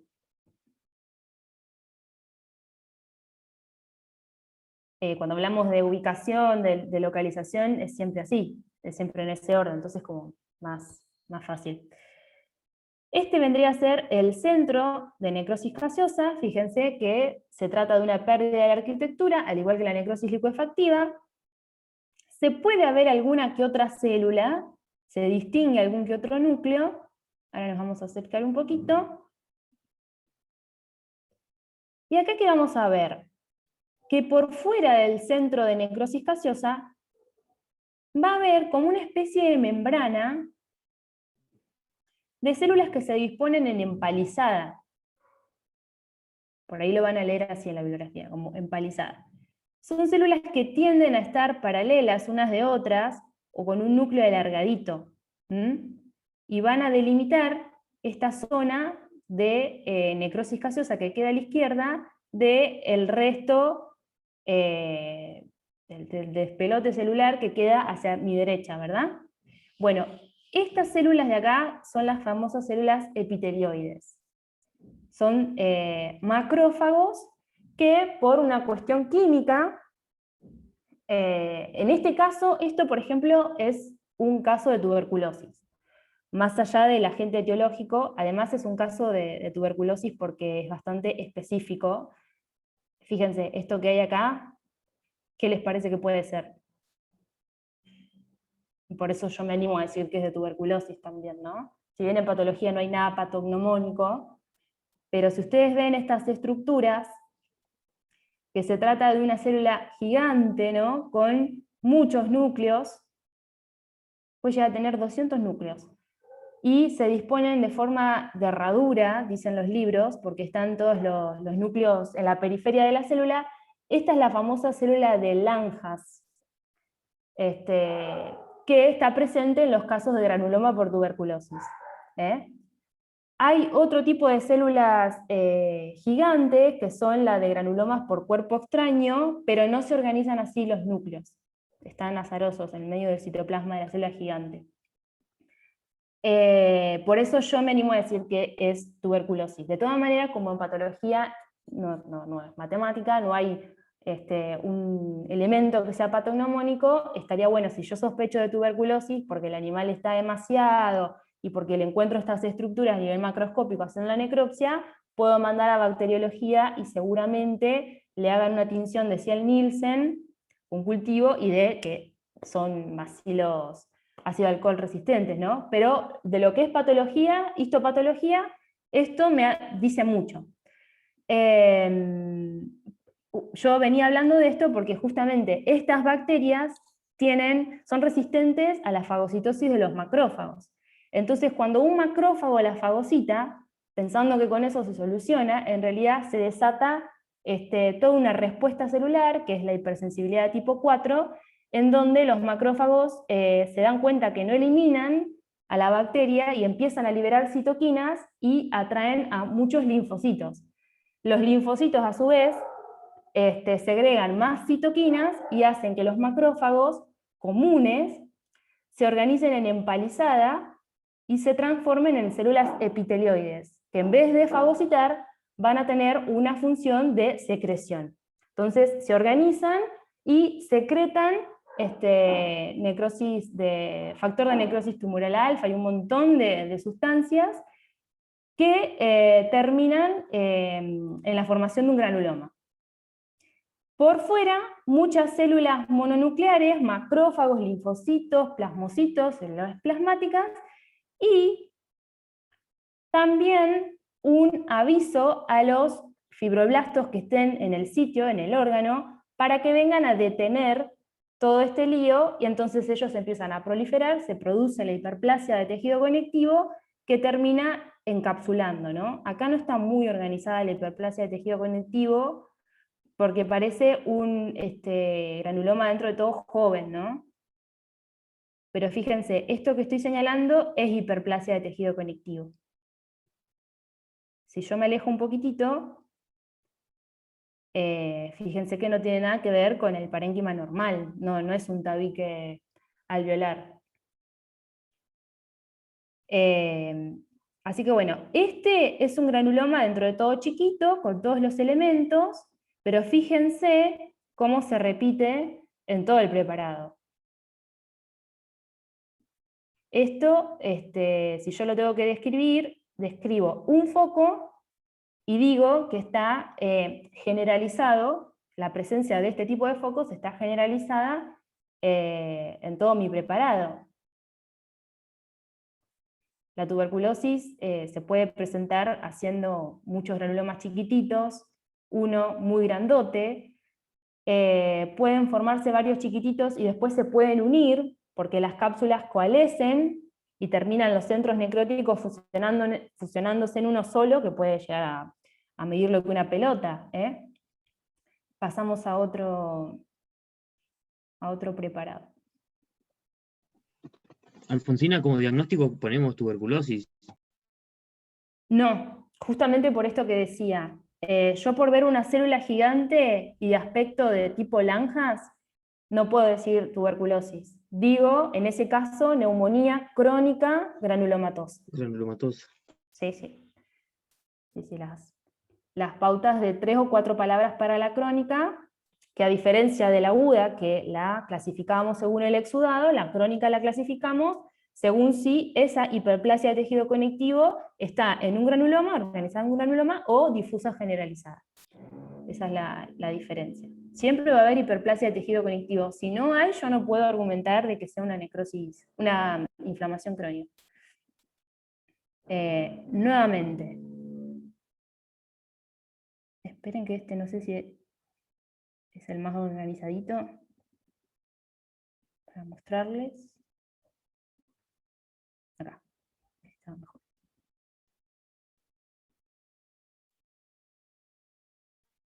Nuevamente.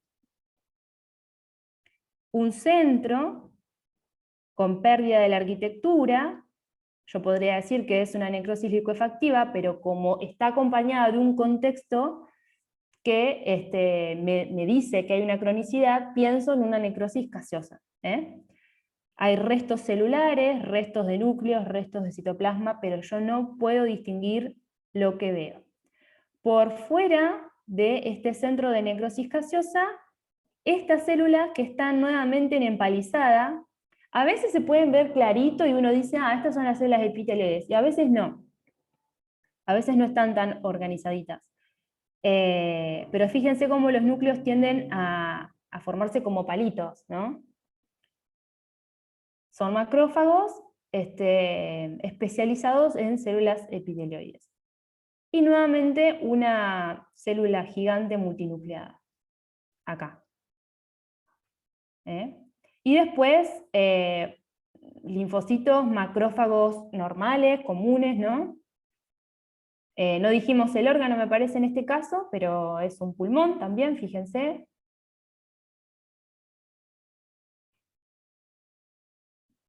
Es un pulmón. El pulmón tiene macrófagos alveolares que son la línea de defensa normal. Hay macrófagos, más allá de las células gigantes y epitelioides. Y una respuesta, una reacción del tejido conectivo que prolifera y se transforma en una hiperplasia, que rodea, que es la última capa del granuloma. A veces, esa capa de tejido conectivo es muy gruesa. Los granulomas pueden diferir en tamaño, en qué capa es la que más se observa, pero tiene todos esos elementos. Tienen que poder distinguirlo. Acá me voy a alejar nuevamente. Díganme qué órgano les parece que es.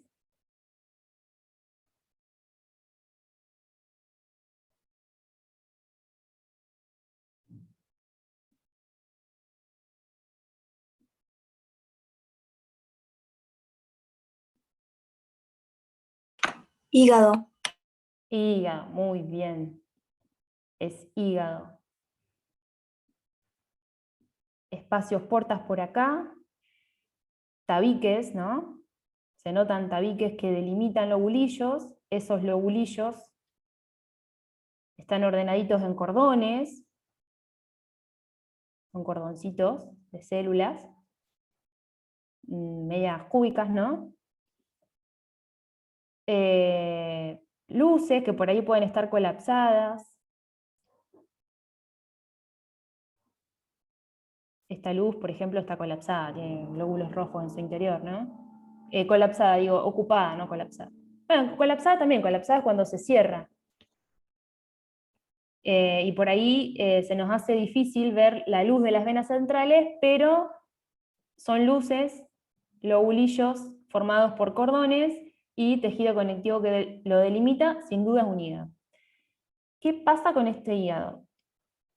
Como podemos empezar a ver, fíjense los tabiques de tejido conectivo, el estroma del órgano, cómo se desproporciona y cómo exagera, ¿no? La cantidad de estroma que tiene en detrimento de la cantidad de parénquima. ¿Cómo se denomina cuando se observa esto?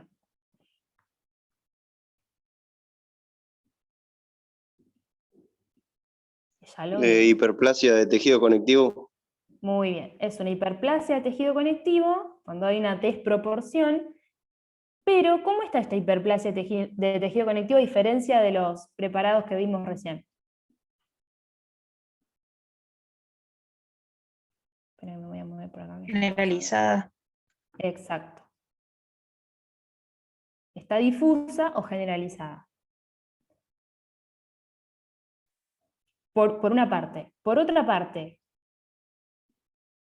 ¿qué dijimos que puede ser cuando nosotros observamos un acúmulo de, como de un puntillado bien basófilo, que son núcleos, ¿no? Núcleos de células que están muy agrupadas juntas y no son las células típicas del órgano, sino que son células migrantes. ¿Qué es eso? Cuando vemos así, como puntillado violeta. Mineralización. No es mineralización cuando vemos un puntillado organizadito, o sea que son núcleos. Una mineralización la vamos a ver dentro de un tejido dañado, dentro de un daño, pero como una mancha granular sin forma, es algo amorfo. No son núcleos. Estos son núcleos. ¿A qué se puede ver? ¿A exudado? Muy bien. Esto es exudado inflamatorio, ¿no? Si hay exudado inflamatorio, es un elemento de una inflamación. Hay hiperplasia de tejido conectivo, entonces, ¿esta inflamación de qué tipo va a ser? Crónica. Crónica. Ya cuando veo esos dos elementos, ya estoy bien encaminado, o sea, es una inflamación, hay una respuesta celular, tenemos hiperplasia de tejido conectivo, pero esta hiperplasia de tejido conectivo, a diferencia del resto de los preparados que vimos, está difusa o generalizada. Esto es una inflamación crónica no granulomatosa de hígado, o sea, una hepatitis crónica no granulomatosa. En este caso hay una respuesta vascular, puede que no esté, pero podemos ver vasos hiperémicos, vasos neoformados, ¿no? Y este es el caso que hablaba Osvaldo hoy de un hígado cirrótico. Este diagnóstico es de cirrosis. En la cirrosis hay una reacción del tejido conectivo que generalmente comienza desde los espacios porta y empieza a sustituir hepatocitos que por una cuestión que puede ser un agente etiológico crónico como es en los seres humanos el alcohol, el alcoholismo, en los animales a veces la intoxicación con senecio, o árnica, o arnica, no sé cómo se dice, las chicas que por ahí compran cremas de árnica o arnica, esa florcita, es súper hepatotóxica. ¿Y qué hace? Produce esto. Una muerte celular de los hepatocitos y se reemplazan esos hepatocitos por una fibrosis, una hiperplasia de tejido conectivo. Y termina en un hígado cirrótico.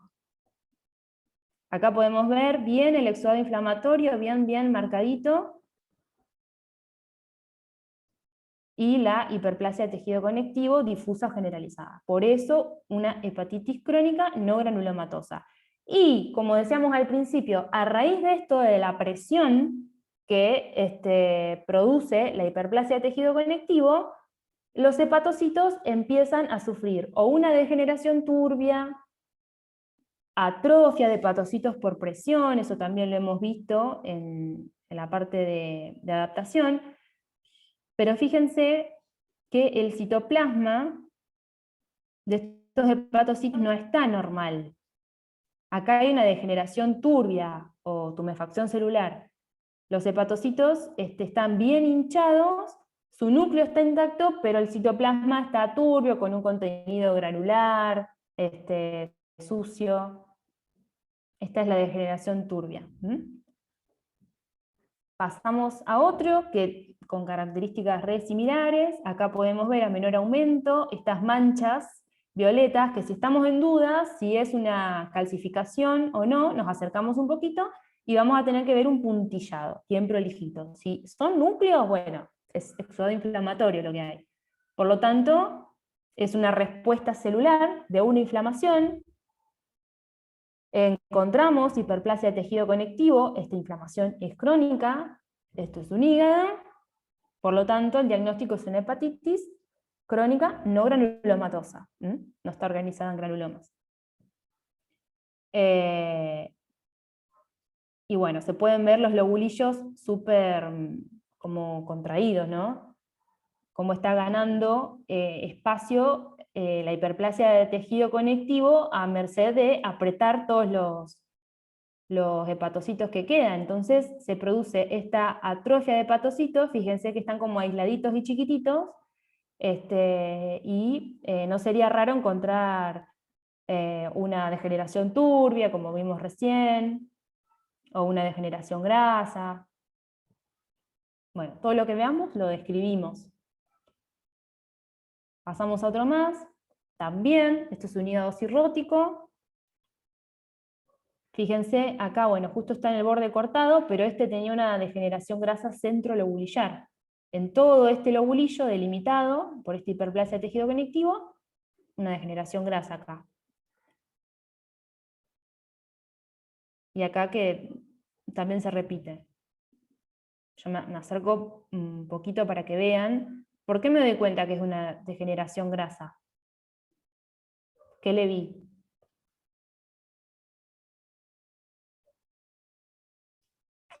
Vacuolas. Muy bien, le veo vacuolas bien nítidas, a diferencia del que vimos recién con degeneración turbia, que vemos el citoplasma hinchado, pálido, con un contenido granular. Acá le veo vacuolas con una membranita, bien nítida, como esta vacuola bien grandota. Entonces, ahí hay lípidos. Esto es una degeneración grasa. Y la hiperplasia de tejido conectivo, que fíjense, además de engrosarse los tabiques, cómo emiten ramificaciones, y se empieza a ramificar y a formar pseudolobulillos, o sea, lobulillos que normalmente no estarían divididos así, pseudolobulillos, ¿no? Bueno, este es otro caso de cirrosis hepática. En el caso de cirrosis hepática sí pueden poner en el diagnóstico cirrosis hepática, que va a ser un sinónimo de hepatitis crónica no granulomatosa. No en el caso de tuberculosis, porque la tuberculosis, al igual de un montón de otras etiologías, pueden dar granulomas. Y por último, me vuelvo a alejar para ver qué órgano es. Ajá, este hueco, para que vean que puede ser en cualquier órgano que se puede dar en el sistema nervioso central, los granulomas. En sistema nervioso central no van a tener una cápsula de tejido conectivo súper gruesa, porque el animal se muere antes, porque hay presión y empieza con signos neurológicos, porque le está creciendo una pelota ahí en el encéfalo. Entonces se ve una organización, pero es más de la respuesta celular que de la hiperplasia de tejido conectivo, pero hay granulomas. ¿Y este órgano qué es, por ejemplo? Órgano hueco. Me voy a acercar un poquito a la túnica mucosa, fíjense. Criptas, fondo de glándulas bien mucosas, proyecciones que parecen como dedos. Hay como deditos separados acá. Medios rotitos, pero se puede ver que son proyecciones así bien separadas. ¿Qué órgano les parece? Intestino delgado. Muy bien. Vellosidades, intestino delgado. El intestino grueso no tiene vellosidades. Y el estómago tampoco tiene vellosidades. Es intestino delgado. Muy bien. En este intestino delgado, esta es la capa mucosa, esta es la muscular de la mucosa, submucosa, y más abajo la capa muscular. ¿Qué se observa en la capa submucosa? Díganme ustedes, ¿cómo empezarían a describir esto? Esto raro.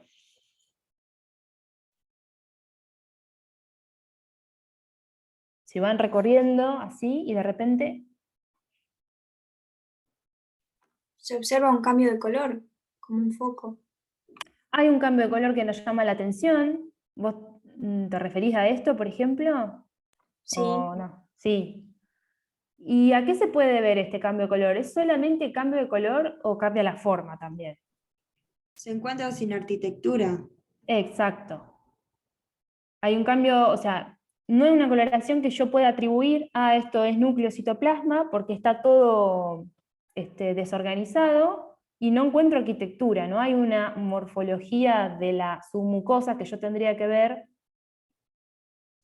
fibras de tejido conectivo denso y alguna que otra célula, y poder distinguirla. De repente veo esta mancha, que es como una masa amorfa, se ha perdido la arquitectura, entonces yo pienso, necrosis licuefactiva o gaseosa. Vamos a ver en qué contexto está esta necrosis. Si yo me acerco un poquito y veo que está delimitada por células que se organizan así como palitos paralelos, como se le dice empalizada en los libros, ¿no? O por lo menos, exudado inflamatorio, ¿no? Si yo no veo estas células de este tipo, exudado inflamatorio. Una reacción de tejido conectivo por fuera, bueno, ya ahí empezó a tener elementos que me indican que esto es una necrosis gaseosa, ¿eh? Es lo más probable. La rodeo en toda la periferia, y además me puedo llegar a encontrar células de este tipo. Una célula que es como 20 células juntas, fusionadas, y muchos núcleos en la misma célula, ¿no? Una célula gigante multinucleada. Bueno, y en este caso otra vez está ordenadito como en herradura, los núcleos. Bueno, termino de confirmar mis sospechas. ¿Esta estructura cómo se denomina?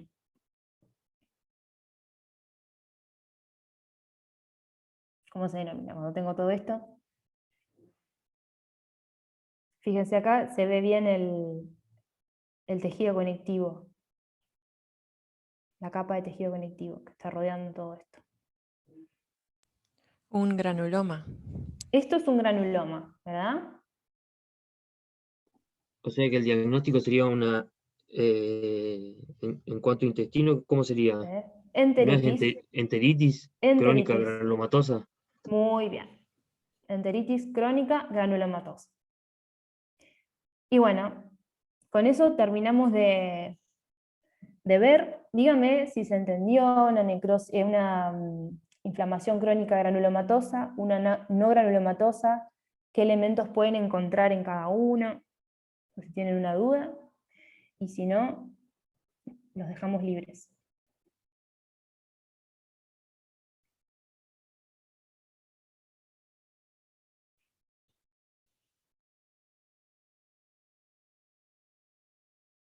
¿Terminamos entonces, chicos? ¿Ninguna duda? ¿Se entendió bien? Listo. Bueno, nos despedimos. Nos vemos el viernes a las 3 para el seminario, calculo. Chao, hasta luego. Hasta luego. Gracias. Chao. Hasta luego. Hasta luego. Hasta luego. Mauro, ¿aprieto stop para la grabación? Lo detengo yo si querés. Por las dudas, sí.